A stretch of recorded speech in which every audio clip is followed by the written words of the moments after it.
Olá, seja bem-vindo ao canal Bendito, o canal que foi feito sob medida para você que gosta de ouvir a palavra de Deus de uma forma clara, simples e compreensível. Se você gostar do nosso conteúdo, curta esse vídeo, assina o nosso canal, ativa o sininho para você ficar sabendo quando tiver vídeos novos e compartilhe com seus amigos, porque se é bênção para você, com certeza será bênção para os seus amigos também. Nós estamos numa série de estudos sobre os grandes profetas menores. E hoje nós vamos estudar sobre o 8º profeta da série, que é Abacuque. Vem comigo!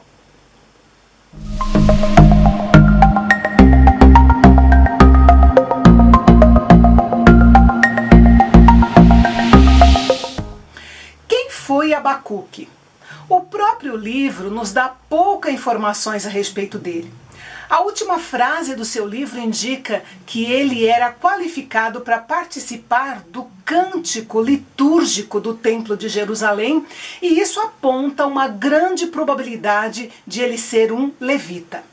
E se ele realmente era um levita, é curioso que no livro não seja mencionado o nome do seu pai, nem a sua genealogia, que era uma coisa muito importante entre os judeus, e muito comum também. Enfim, Abacuque muito provavelmente foi contemporâneo dos profetas Jeremias e Sofonias, que é o profeta que nós vamos estudar na próxima semana. A época mais provável deste profeta, que ficou conhecido apenas pelo seu livro, é a época de Josias, rei de Judá, Reino do Sul, lembrando que nessa época de Abacuque, o Reino do Norte já não existia, já há quase um século que havia ido embora para o cativeiro, levado para o cativeiro assírio. Tá? O livro de Abacuque é incomum como livro profético pelo fato de que ele nunca se dirige ao povo de Judá diretamente. O livro, na realidade, se resume a um diálogo entre o profeta e Deus. Abacuque viveu em tempos muito difíceis. Ele estava muito perturbado com a deterioração moral e espiritual que havia na sua nação, em Judá. E também com tanta gente sofrendo muito e de uma forma muito injusta. O livro tem apenas 3 capítulos e tem um grande valor para os nossos dias, porque nós também observamos que tem muita gente sofrendo injustamente e talvez lá no fundo do coração haja um questionamento, sobre onde será que anda a justiça de Deus nos nossos dias. Mas no livro de Abacuque, nós podemos encontrar uma resposta categórica de Deus a respeito desse assunto. Os 2 primeiros capítulos, de uma forma mais específica, são trocas de perguntas e respostas entre o profeta e Deus. A parte da arte do livro são os seus padrões. O profeta reclama 2 vezes, ouve a Deus 2 vezes e ora 1 vez. Nos 2 primeiros capítulos, a fé do profeta parece estar assim perturbada, mas no capítulo 3 ele se mostra triunfante, bem resolvido com a sua fé. Mas nós encontramos mais uma coisa interessante nesse livro. Sabe o que é? É o segredo para a sobrevivência diante dos problemas, seja como comunidade ou como indivíduo. Como é que a gente sobrevive em momentos de dificuldade? Vamos lá então ao conteúdo do livro?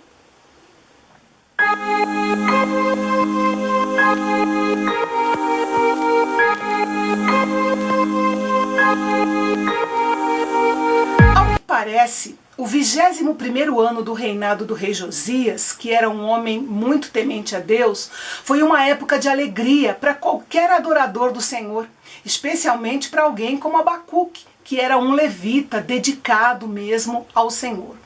No entanto, Abacuque, como eu já disse, estava profundamente preocupado na época em que ocorreram os eventos que ele escreve no seu livro.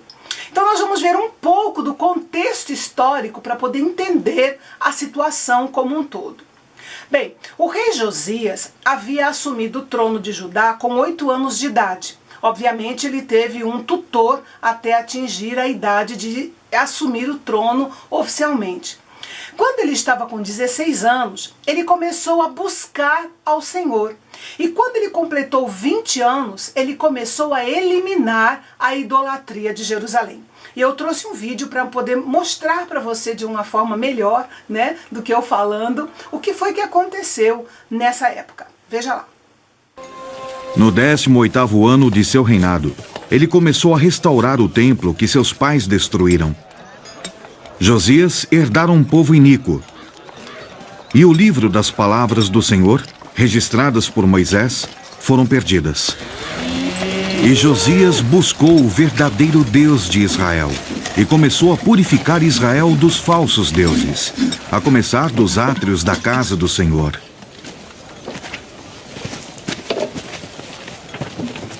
Mas, apesar do esforço de Josias para remover essas abominações de sua terra, não era possível purificar o coração e a mente do povo.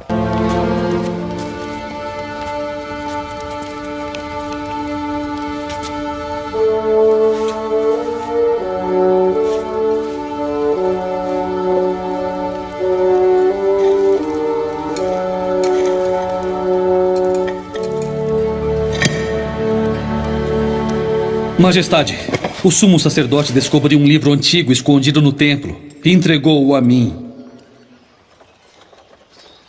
É o livro da lei. Da lei dada por Moisés.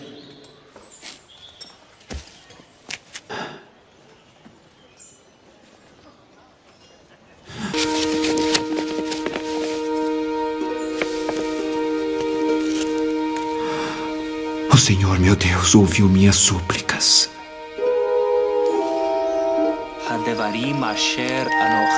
E Safã, o escrivão, leu o livro da lei para o rei.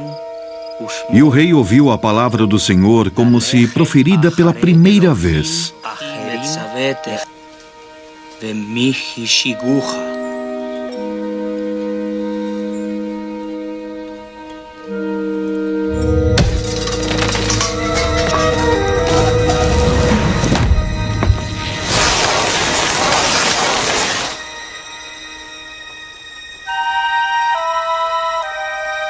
Josias temeu que se acendesse o furor do Senhor contra Israel. E por isso desejou que o povo ouvisse outra vez a palavra de Deus, conforme escrita no livro da lei. Então Josias reuniu todos os anciãos de Judá e todos os moradores de Jerusalém e leu aos ouvidos deles todas as palavras do livro da lei. Ó Senhor, eu e todos quantos desejarem do teu povo, fazemos hoje o juramento de seguir ao Senhor e guardar teus mandamentos e teus estatutos de todo o coração e de toda a alma e obedecer às palavras desta aliança que foram escritas neste livro. E nesse dia, o povo de Judá tornou a voltar-se ao Senhor, o verdadeiro Deus de Israel.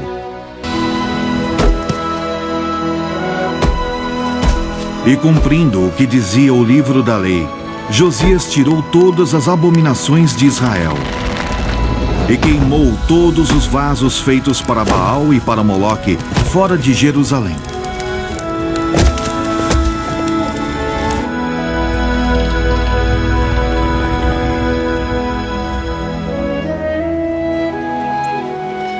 E isso fez Josias, para obedecer às palavras da lei que estavam escritas no livro que o sacerdote Ilquias achara na casa do Senhor. Naquele mesmo ano, Josias conduziu todo o povo de Judá a celebrar a Páscoa ao Senhor. Fazia muito tempo que isso não acontecia. Abacuque e o povo de Judá tinham agora à disposição deles o conhecimento da palavra de Deus, da lei de Deus. De início, essa descoberta deixou o profeta maravilhado. Porém, à medida que ele foi percebendo como Deus era santo, que ele foi tomando conhecimento, isso foi entrando no seu coração e na sua mente, ele foi ficando cada vez mais preocupado com o pecado do povo. E apesar de Josias trabalhar incansavelmente para difundir o conhecimento de Deus por todo o reino, era evidente que o resultado ainda era superficial. O simples conhecimento intelectual da lei, sem uma aplicação na vida prática, não estava resultando em santidade no meio do povo. E o profeta estava preocupado com esse detalhe. E ali estava Judá, um povo chamado pelo nome de Deus, abençoado com o conhecimento da lei, envergonhando o santo nome de Deus e acumulando pecado por cima de pecado. A lei era torcida, a lei era pervertida e eles chegavam a agir com violência contra aqueles que desejavam caminhar segundo os preceitos de Deus. Era quase que proibido ser um servo de Deus na época de Abacuque, mesmo com tudo aquilo que estava havendo da parte do rei, com todo o empenho que havia da parte do rei Josias. Por exemplo, era muito fácil contratar testemunhas falsas. A mentira podia ser contada a favor, por exemplo, de um vizinho, em troca da recompensa de um favor semelhante mais tarde, quando esse vizinho precisasse. E as autoridades que tomavam as grandes decisões se submetiam ao suborno, e muitos deles até propunham o suborno para poder dar uma resposta favorável à situação que estava sendo apresentada a eles. Era só acenar uma certa quantia de dinheiro para que aqueles que tentavam manter a legalidade fossem defraudados ou roubados pelos homens desonestos à sua volta. Havia sim um sistema judiciário, mas também era injusto e era corrupto. Então, a preocupação de Abacuque era a seguinte: por que é que um Deus santo permitia que o seu povo continuasse a desonrá-lo daquela maneira? Deus não deveria corrigir essa situação? Ele não era poderoso para isso? Por que ele não estava fazendo nada? Foi então que Deus mostrou ao profeta que ele estava prestes a trazer os babilônios para invadir Jerusalém como um instrumento de castigo e de disciplina sobre o seu povo. Só que essa resposta de Deus deixou Abacuque muito intrigado. E daí ele levantou a seguinte questão: como é possível que um Deus justo e bom use uma nação mais perversa, como era a Babilônia, para castigar uma nação menos perversa, como era Judá? Então Deus deixa claro para Abacuque que tanto Judá como a Babilônia seriam julgadas e punidas no tempo certo, no tempo de Deus, no tempo que ele achasse melhor, né? E eles seriam de fato julgados, as duas nações seriam julgadas por causa dos seus grandes pecados.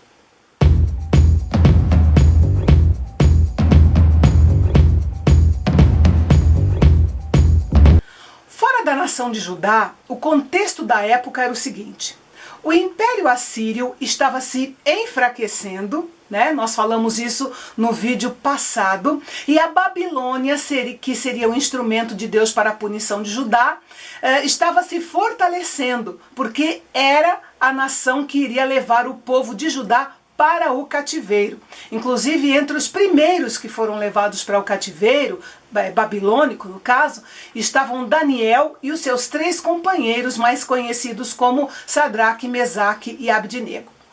Pois bem, o Senhor respondeu a Abacuque, dizendo que todos os males viriam sobre Judá de uma forma amarga e impetuosa, e tudo seria uma ação de Deus. Ele estava no controle da situação. E o interessante é que Abacuque conseguiu enxergar o amor de Deus expresso na disciplina que viria sobre Judá. Porque, como diz Hebreus capítulo 12, versículo 6, Deus disciplina aquele a quem ele ama. Mas mesmo com essa percepção, nos versículos 13 a 17, Abacuque faz uma série de perguntas para Deus. E essas perguntas revelam que ele estava diante de um quebra-cabeças um pouco mais complexo do que parecia. Bem, ele fez as perguntas para Deus e ficou esperando a resposta. Olha só o que aqui diz no capítulo 2, versículo 1. Ficarei no meu posto de sentinela e tomarei posição sobre a muralha. Aguardarei para ver o que ele me dirá e a resposta que terei à minha queixa. Este capítulo relata uma experiência de Abacuque muito parecida com aquela que está registrada pelo salmista Asaf no Salmo 73, quando ele questionou a Deus no templo e ali ele encontrou a resposta para o seu questionamento e o seu lamento se transformou em um cântico. É um ótimo salmo para a gente associar com o livro de Abacuque e os problemas que estavam acontecendo na época de Abacuque. Mas agora Abacuque estava lá, na sua torre de vigia, esperando a resposta de Deus. Foi então quando Deus apareceu e respondeu para ele. Olha só o que diz os versículos 2 e 3 do capítulo 2. Então o Senhor respondeu: escreva claramente a visão em tabuinhas, para que se leia facilmente, pois a visão aguarda um tempo designado. Ela fala do fim e não falhará. Ainda que se demore, espere-a, porque ela certamente virá e não se atrasará. Na sequência, é apresentado um contraste entre as pessoas de fé e as pessoas arrogantes que confiam em si mesmas e deixam Deus de fora das suas vidas. No caso aqui, são os babilônios, tá? E aí depois, numa espécie de cântico de zombaria contra a Babilônia, Deus pronuncia os 5 oráculos ou previsões do Ai, sobre 5 pecados diferentes, todos eles, por acaso, muito comuns nos dias de hoje. Esses oráculos do Ai descrevem as razões por que a Babilônia merece ou merecia ser punida, ou merecia aquela punição que viria sobre ela. Mas quais são esses pecados pelos quais a Babilônia seria condenada e que fazia ela merecer os ais que haviam de vir sobre ela? O primeiro seria a ambição egoísta. Os babilônios se consumiam com essa ambição egoísta e não havia quem os impedisse de adquirir riquezas e de expandir o seu reino. Eles tinham depósitos enormes de bens que haviam sido roubados ou saqueados de pessoas desamparadas. E Deus advertiu que eles seriam condenados por essas atitudes. E de fato isso aconteceu, quando os medos e os persas invadiram a Babilônia e derrubaram o rei Belsazar. Você pode ler sobre isso em Daniel no capítulo 5. Outro pecado da Babilônia era a ganância. Os babilônios tomaram terras que não lhes pertenciam a fim de construir um império que os exaltasse e lhes garantisse proteção. E é claro que se tratava de uma falsa segurança, porque nenhum indivíduo e nenhuma nação pode construir muros tão altos o suficiente para deixar Deus de fora, não é mesmo? O terceiro pecado da Babilônia era a exploração do povo. A Babilônia havia sido construída com o sangue de vítimas inocentes e foi construída por prisioneiros de guerra num trabalho escravo que foi explorado ao máximo. A Babilônia se orgulhava daquilo que havia construído, mas Deus disse que o seu motivo de orgulho não iria durar. E aquilo que tinha sido construído por ela e que era motivo de tanto orgulho, para Deus era apenas lenha para o fogo que ele iria lançar sobre ela. E de fato, hoje a Babilônia não existe mais. Quem quiser saber como ela era, precisa visitar um museu. O quarto pecado da Babilônia era a embriaguez e a violência. Esse retrato, que nos traz uma certa repulsa, pode ser interpretado tanto pessoal quanto nacionalmente. A palavra companheiro, usada aqui, pode ser uma referência a uma nação vizinha, embriagada com o poder da Babilônia e despida diante dos exércitos invasores babilônios. E o quinto e último pecado era para variar, idolatria. Infelizmente, o povo de Judá também era culpado desse pecado, porque adoraram aos deuses de outras nações. Deus enviou os profetas para avisá-los, mas eles se recusaram a se arrepender e, infelizmente, acabaram sofrendo com o cativeiro babilônio. Por quê? Porque os ídolos são substitutos mortos de um Deus vivo, de acordo com o que diz o Salmo 115. Deus...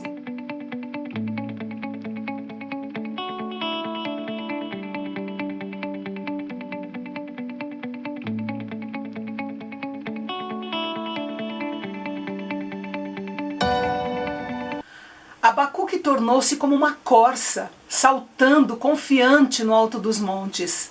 É isso que nós vemos ele narrando aí no capítulo 3. Veja que a situação dele continuava inalterada, mas ele havia mudado e estava caminhando agora pela fé e não pelas aparências, não por aquilo que ele via. Ele estava vivendo de promessas e não de explicações, buscando explicações de Deus, que era o que ele tinha feito nos 2 primeiros capítulos. Mas o que será que levou Abacuque do fundo do vale para o alto do monte? Nós entendemos que foram as mesmas disciplinas espirituais que também podem nos elevar ainda nos dias de hoje.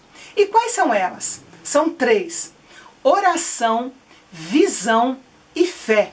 E nós vamos ver agora cada uma dessas disciplinas. Primeiro, a oração. O profeta começou a orar ao Senhor e não mais a questionar ou discutir com ele. E o resultado foi que a sua oração logo se transformou em louvor e adoração. Ele orou porque ele tinha ouvido e compreendido a resposta de Deus. Ele orou porque havia contemplado a grandeza de Deus no meio de toda aquela situação. Ele orou também porque ele queria ver a obra de Deus bem-sucedida, avivada, para que Deus a mantivesse viva e a fizesse prosperar e para que a sua própria fé também fosse acrescentada. E Abacuque também orou para que Deus mostrasse a sua misericórdia, ainda que fosse num tempo futuro, para trazer o povo de volta à sua terra, porque o cativeiro era certo. Mas no futuro Deus era poderoso para trazer esse povo de volta, se ele usasse de misericórdia. A segunda disciplina foi a visão, era a visão. Nessa oração, em forma de cântico, Abacuque parece estar relembrando a marcha de Israel do Monte Sinai até a Terra Prometida. Ele descreve o seu Deus, o Deus de Abraão, Isaac, Jacó. Ele é o Deus da glória, que revela a sua glória na criação e na história. Ele é o Deus vivo que faz com que os ídolos mortos das nações pareçam ridículos. Ele é o Deus de poder que pode comandar o céu, a terra e o mar, e portanto ele é o Deus da vitória que conduz o seu povo ao triunfo. Se nós também tivermos os olhos espirituais abertos, nós poderemos contemplar a glória de Deus e o seu poder, mesmo no meio da calamidade, como aconteceu com Abacuque. E a terceira disciplina é a fé. Essa é uma das mais magníficas confissões de fé registrado nas Escrituras. Abacuque encarou o fato assustador de que a sua nação seria invadida por um inimigo.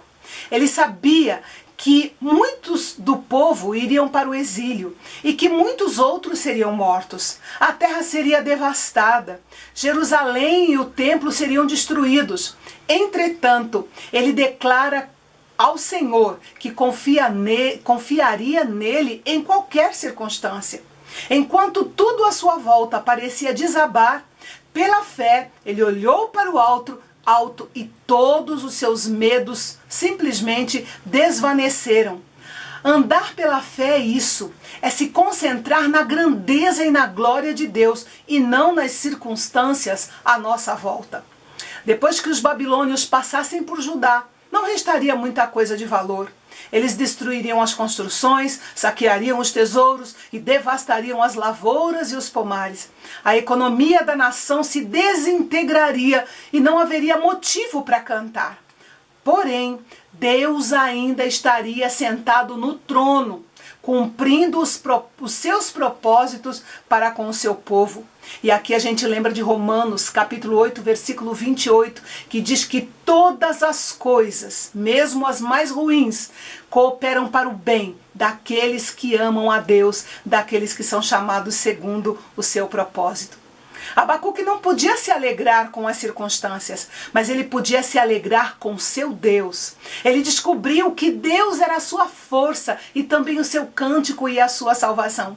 E por isso ele não precisava temer coisa alguma, porque Deus estava no controle. Apesar dos seus lábios estarem tremendo, as suas pernas estarem vacilando, o profeta cantou e adorou a Deus. E com essa postura, Abacuque deixou um grande exemplo para nós.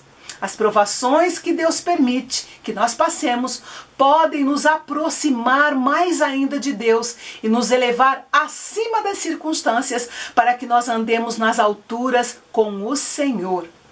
Deus nos criou para as alturas. Se Ele nos permite passar pelos vales, é para que nós possamos esperar nele e subir com asas como águias.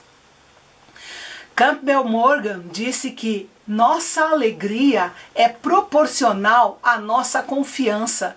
E nossa confiança é proporcional ao nosso conhecimento de Deus. Abacuque nos ensina a encarar as nossas dúvidas e os nossos conflitos com honestidade, levá-las humildemente ao Senhor e esperar a sua palavra, o que a sua palavra nos ensine, e então adorá-lo, não importando aquilo que estamos vendo à nossa volta, lembrando sempre que Ele é soberano e Ele está no controle. Nem sempre Deus muda as circunstâncias, como foi o caso de Abacuque, mas Ele pode nos transformar para enfrentar as situações. E isso nada mais é do que viver pela fé. E no final do livro, nós vemos Abacuque como uma pessoa transformada. Ele aprendeu a esperar e confiar em Deus, percebendo que Deus é soberano e que a sua justiça está muito além da nossa compreensão. Ainda que a figueira não floresça e não haja fruto na vide e o produto da oliveira minta, todavia me alegrarei, todavia me alegrarei, todavia me alegrarei.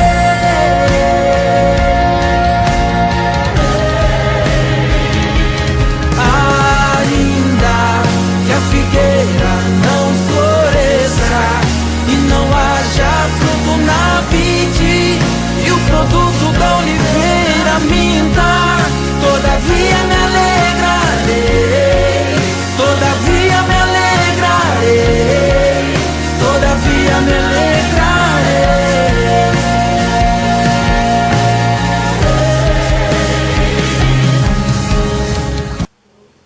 Que canção maravilhosa, não é mesmo?